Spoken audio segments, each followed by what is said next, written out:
First of all, I would like to express my gratitude that I have been asked to speak at this symposium. The topic is capitalism in South Asia, but as a matter of fact, I would not be talking so much about capitalism in the past or the different phases of capitalism as they have manifested themselves in South Asia, but I'd be talking much more about contemporary capitalism and how it affects the South Asian countries. And also, I would not be speaking so much about the pandemic, because we all know that the pandemic has brought enormous hardships to the people in general and to the working people. And while I may occasionally refer to it, I would not talk about the pandemic per se, because I want to argue that there is a great misconception about the impact of capitalism on the South Asian countries, a misconception which is quite independent of the pandemic. This misconception is about what the South Asian countries had witnessed even before the pandemic, which of course has worsened it. We all know, for instance, that during the pandemic, countries have got into, particularly South Asian countries, have got into massive balance of payments crisis.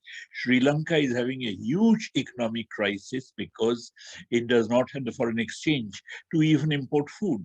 We all know that Pakistan is having a huge economic crisis, and that as a result, the pandemic, because of the lockdown and slowing down of the world economy in these particular years, has brought great hardships.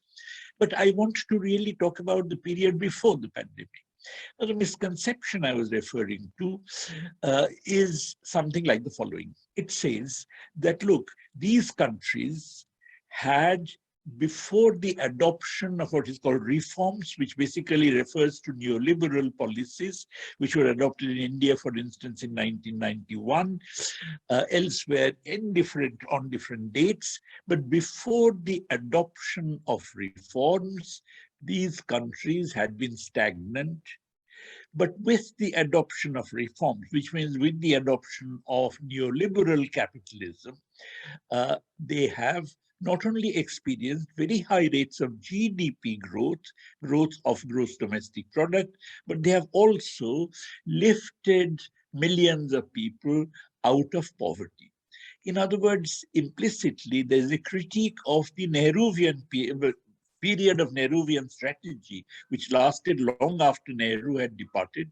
But nonetheless, there's a critique of what I would call the dirigist strategy that preceded neoliberalism. And the suggestion is that with neoliberalism, you actually find millions being lifted out of poverty with high growth rate and so on. Now, this is a very common impression that people have. This is there in the media, this is there among academics, and this is an impression which is also advocated internationally by agencies like the World Bank, IMF, and so on. They all argue along exactly these lines. Then there is a rider to this, which is sometimes added in the case of specific countries. In India, for instance, the argument is that, look, of late, because of a number of destructive measures, economically destructive measures, the Modi government introduced, such as demonetization, such as, for instance, the goods and services tax, you find that people's hardships had increased, the growth rate had come down. In other words, the idea is, and the pandemic added to it. So the idea is that neoliberalism or neoliberal capitalism was fine, but it is Modi which actually spoiled the picture, and the pandemic added to this spoiled picture by further spoiling it. Now, I have no quarrel with the fact that Modi did spoil the picture. Demonetization was a blunder. Likewise, the introduction of GST was something which necessarily affected what I would call the petty production sector, which employs 85% or more of India's total workforce. And that sector was really very adversely affected by the GST. Units which did not pay taxes earlier were suddenly asked to pay. For instance, the Banarasi sari weavers never paid taxes earlier, indirect taxes, but suddenly they're called upon to pay. So obviously this is, and all this is quite apart from the fact that there was a whole paraphernalia of forms that had to filled in and so on, and also paraphernalia of legal advice, all of which added to the cost of petty producers. And therefore, this actually very seriously, very adversely affected that sector. There's no doubt, therefore, that the last few years in India at any rate and elsewhere as well, there have been measures which have led to a worsening of the situation. But the argument is that nonetheless, the entire neoliberal period lifted millions of people out of poverty. Now, this impression, I submit, is wrong. It is wrong because I believe that while the poverty ratio certainly did not increase in the period of Nehruvian economic policies, this poverty ratio has actually increased significantly in the neoliberal period.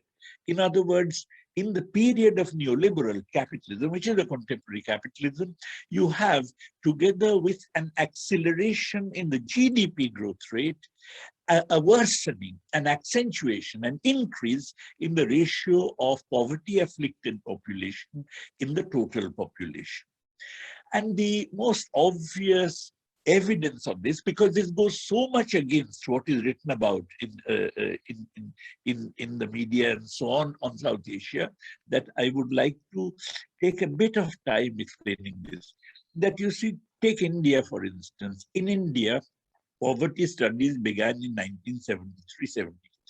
In 1973-74, it was decided by the Planning Commission that anyone in rural India who did not have access to 2,400 calories per person per day should be considered poor, and anyone in urban India who did not have access to 2,100 calories per person per day was to be considered poor.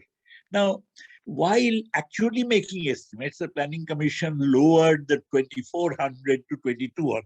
So since then, the idea was that 2,200 was the norm for defining poverty in rural India and 2,100 the norm for defining poverty in urban India.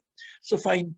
We have every 5 years a national sample survey, which was designed by Prashanta Mahalanobis. One of the most impressive, is probably the largest, certainly the largest sample survey anywhere in the world. Very impressive set of statistics come out, and millions of researchers have used it over the years in order to do research on the Indian economy. If you look at those statistics, then you find that the proportion of people who were in rural India below 2,200 calories did not increase between 1973-74 and 1993-94.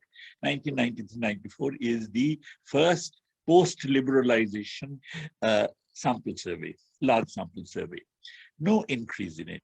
But if you take the period after 1993-4, there is a significant increase in the proportion of the population that does not have access to 2,200 calories per person per day in rural India. Just to give two endpoints, 58% of the population in 1993-94 fell below 2,200 calories per person per day. Today, the latest survey was 2011-12, when the proportion went up to 68%. Now, this is in the period of neoliberal growth. And what is more, you also find that after 2011-12, the next sample survey was 2017-18, where the findings were so dismal that the Modi administration decided to suppress that survey. That survey's results have not been released, even though some newspapers produced some leaked out results. But on the other hand, not only did the Modi administration not release the results, but they in fact have decided to discontinue the National Sample Survey in the old form. Apparently, it showed that in 2017-18, per capita rural consumption expenditure in real terms, it's per capita, not just for the poorest, but per capita actually fell by 9%, which is unprecedented between 2011-12 and 17-18. Now, exactly the same you find, for instance, in Bangladesh, which has been generally cited as a success story under neoliberal capitalism. There is talk about millions in Bangladesh having been lifted out of poverty. You look at 2010, the percentage considered to be in poverty in Bangladesh was about 35%. And by 2016, 6 years, this is supposed to have come down to 21%. But exactly in that period, there has been a decline in the calorie intake. In fact, this is generally referred to as a calorie puzzle in Bangladesh. So the point is that if people are becoming hungrier, if hunger is increasing, in that case, how can you say poverty is declining? As a matter of fact, you find that the poverty is increasing.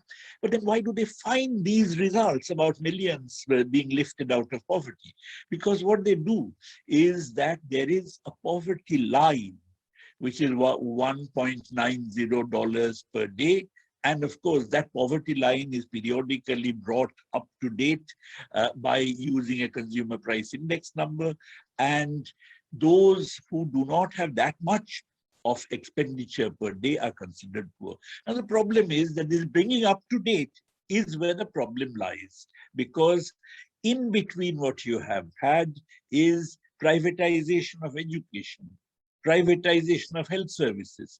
Now, when you have privatization of health services, that does not, and obviously private healthcare is far more expensive than government healthcare. We know from lots of newspaper reports about farmers from UP, from adjoining areas coming to Delhi because their father is ill or something, child is ill, paying through their noses and even selling their land in order to look after the child's health and so on, and at the end of it, even the child doesn't even survive. So there are lots of such tragic stories. Private healthcare is far more expensive, but it does not figure in the consumer price index inflation. Because technically, inflation simply refers to what is the price rise, and the price rise for healthcare in the old days when there was more of government hospitals and so on, or more access to government hospitals. Let us say it was 1 rupee then, and suppose it has gone up to 2 rupees now, then you find that there's a 100% rise in prices. But government hospitals themselves have really disappeared from the scene, more or less, and that you go to a private hospital paying 5 rupees for the same service, and therefore there's effectively a 400% rise in prices, but that would not figure in your consumer price index. Because of which you find that there is an underestimation of inflation, and exactly the same is true in Bangladesh as well. There's an underestimation of inflation, and this underestimation basically implies that more people are shown to have been lifted out of poverty than actually is the case.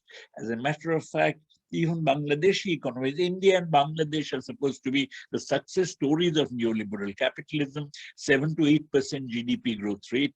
And in both these countries, what happens is that the more expensive that education, healthcare, and services have become because of privatization, people skimp on their consumption in order to meet those expenses, and therefore you have a worsening of poverty together with a rise in the GDP. And this is something which is also theoretically to be expected. Why do I say that? Because what neoliberalism does is that, look, I mean, under neoliberalism, what happens is that contemporary capitalism is one where there is relative freedom of movement of commodities and capital, particularly finance, across countries. This was not the case earlier. Under the Bretton Woods system that was there earlier, every country imposed quantitative restrictions on imports. Every country really had very strong restrictions on financial flows across borders and even on capital flows across borders. And therefore, this contemporary capitalism is characterized by relatively free movements of goods and services and of capital and finance across borders. Now, when this happens, finance, in short, has become globalized. At one telephone call, finance can move from India to Poland or to Hungary or to Pakistan or anywhere, just with one telephone call. You can have large movements. Because of the globalization of finance, which confronts a nation state, because the states are all nation states, you actually have a situation where the nation state, the government of the nation state, willy-nilly has to do the biddings of finance. If a government does something which goes against the dictates or the wishes or the demands of finance, then large amounts of finance would flow out of that country. And if so, then the country would be stuck in a crisis. Therefore, you find that increasingly the governments do what globalized finance wants them to do. This is a situation that, for instance, the well-known economist of the 20th century, John Maynard Keynes, had warned against. He had actually said that finance, above all, must be national. But on the other hand, with globalized finance, finance really runs the show. This has very important implications for democracy and so on. For instance, you may elect a government which is different from the government that exists, and that government may even promise that, look, we are going to do things differently, but as a matter of fact, when it is elected to power, as long as it is in the grip of financial flows, it would do more or less exactly the same thing that the earlier government was doing in the matter of the economy. You look at Greece, for instance. Syriza was really elected on the promise of doing something very differently, but because Syriza was more or less trapped into doing the biddings of finance, because Greece did not come out of the EU's financial arrangement, you actually found that Syriza was doing exactly the same thing as the previous governments were doing. So it has important implications for democracy and so on, which I'm not going to go into. But on the other hand, one of the things it does is that the state does not support peasant agriculture the way it was doing before, does not support the petty production sector the way it was doing before. In India, for instance, in the petty production sector, as you know, a certain amount of cloth was reserved for the decentralized sector, handloom and powerloom. But on the other hand, that policy no longer exists, all these reservations. And likewise, for peasant agriculture, there has been across the board a withdrawal of support. In India, the residual support which the government provides to peasant agriculture in the form of minimum support price, they were trying to withdraw recently through those three infamous farm laws, against which the peasants had a year-long agitation, because of which the government has temporarily actually withdrawn from that position. They have not given up the agenda. Exactly the same in Bangladesh, for instance, or in other South Asian countries, Sri Lanka, that you actually find that there is a withdrawal of government support from the petty production sector and from peasant agriculture. This has two implications. Firstly, the per capita output of food grains and other agricultural goods does not increase. And secondly, the profitability of agriculture, the incomes of the farmers, per capita incomes of the farmers, is something which actually begins to decline. And this has happened across the board all over South Asia. One implication of this is that in India, of course, we know the implications of this in terms of large numbers of peasant suicides, almost, 3 lakh suicides in the last 25 years. But on the other hand, you find that another implication is substantial migration that has taken place from the countryside to the towns in search of jobs, because of the fact that in the countryside, there has been a squeeze on peasant incomes. But in the towns, the other implication of neoliberalism is that there are no jobs. And why is that an implication of neoliberalism? Because of the fact that if you have free flow of goods across country boundaries, in that case, for your industry to survive, it must not be that they become higher cost compared to, let's say, industry from elsewhere, compared to, say, industry from China, compared to, say, industrial goods from Europe. And because of that, they also have to introduce technological progress at a rate that is sufficiently high to remain competitive in the world economy. If you have a protected market, then there's no compulsion to introduce technological progress. But on the other hand, if you have an open market, then there is an enormous compulsion to introduce technological progress. Now, this is supposed to be a good thing. Most people would say, there you see, because of the fact that we have opened our borders now to the free flow of goods, we have become competitive, we have become technologically more modern, our methods of producing the products we produce are much more modern than before. But the implication of it is that suppose you have an 8% growth rate. If an 8% growth rate is accompanied by a 7% growth rate in labor productivity, because most technological progress is really labor saving, if 8% GDP growth rate is accompanied by a 7% increase in labor productivity, then the rate of growth of employment, remember, employment times labor productivity is equal to output. So if 8% is the output growth rate and 7% is labor productivity growth rate, then employment growth rate is 1%. Now, oddly enough, during the period of dirigist or Nehruvian economic strategy, when our GDP growth rate was 3.5 to 4% per annum, and everybody says, oh, how awful, employment growth rate was about 2%. Since then, our GDP growth rate has doubled to about 7 to 8%, but on the other hand, employment growth rate has halved to about 1% per annum, which is less than the growth rate of the workforce, let alone absorbing the distressed peasants migrating from the countryside. As a result, the distressed peasants who migrate from the countryside simply swell labor reserves in towns. And when that happens, a given number of jobs are then shared out among more people, which leads to an increase in poverty all around. Because given, casualization of employment, if the same amount of jobs are actually distributed among 2 people, let us say, or more people, then of course per capita, the income earned by each tends to go down. And what is more, it also has a baneful effect on the purchase, on the bargaining strength of even that tiny proportion of workers who are really organized in the form of trade unions and so on. Therefore, the working people as a whole, starting from the peasantry, and of course, when the peasantry suffers, so do agricultural laborers, going right up to the urban workers, all of them get impoverished in the period of economic liberalization. And this is manifest, by impoverished, I mean in real terms, and this is manifest in terms of their reduced consumption. Therefore, in other countries, but there's a more general point which I'd like to make here.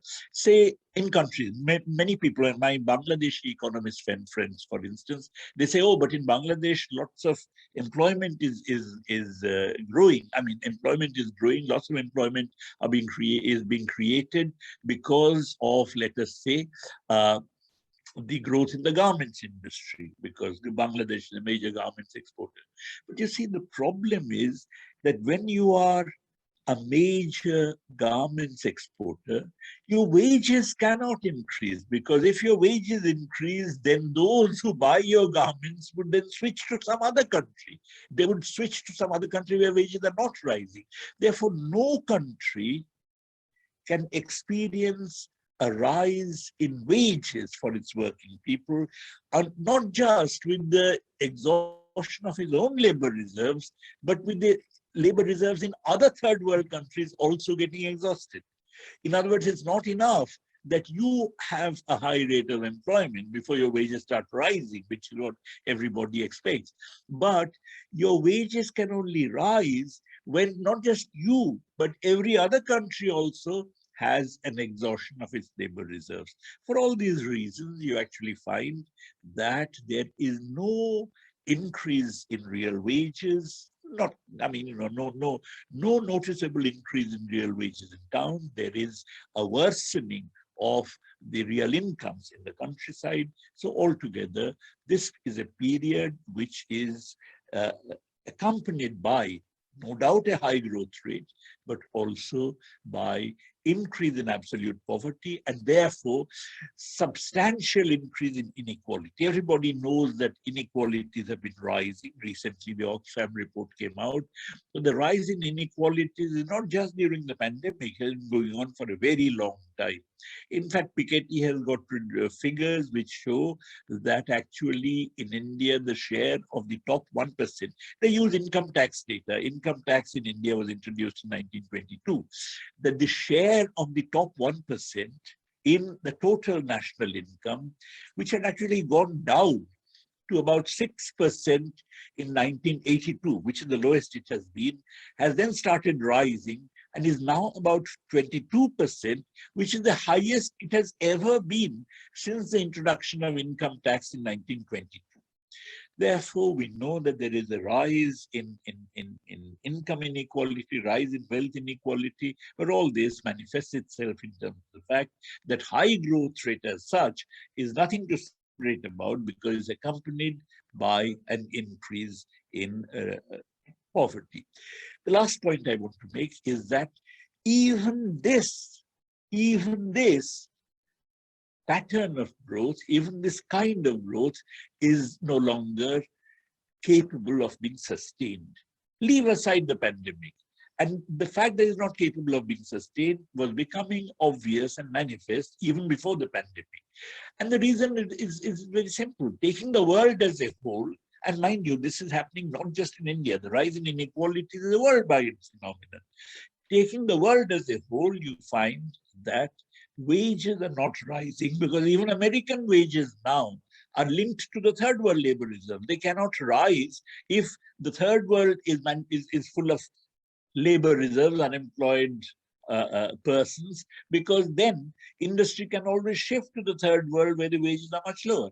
So you find that every country's workers are now tied, their wages are tied to the third world labor reserves. Therefore, wages are not rising anywhere. Stiglitz had actually stated that between 1968 and 2011, the real wages of an American male worker actually marginally declined. Now, you can imagine that is a very serious phenomenon of fact. But productivity rises everywhere. Therefore, the surplus rises the proportion of GDP. And with the rise in surplus, that means there is a shift from wages to surplus in income distribution. At the margin, a wage earner would consume much more out of his income than a surplus earner. And therefore, there is a general tendency towards what Marx had called overproduction or stagnation. In other words, consumption as a proportion of GDP tends to drop. There's no reason why investment should make up for it, because investment increases only when the markets are growing, and therefore the tendency is for stagnation to set in, which it was doing after 2008 and which it has done after 2008.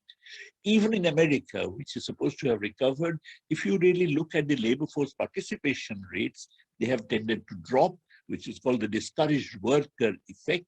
And that being the case, this slowing down is going to affect countries of South Asia as well as other countries, very, very seriously. And there is no prospects of a recovery. In the United States, the Biden administration, after it came to power, was trying to stimulate the economy in very many ways. But on the other hand, we know that there is an increase in inflation rate in the United States, because of which monetary policy is becoming tighter there, and fiscal policy too is going to become tighter, which is then going to thwart the recovery even in the United States, which means the world recovery, and that in turn would have its impact on South Asia as well. Therefore, contemporary capitalism, I believe, has really hurt South Asia quite seriously, and this hurt that it has caused to the South Asian economies, far from getting over, is something which is going to persist in the coming days, in the coming months and years, because I do not see any immediate way out of it. I think I better stop there. Thank you very much.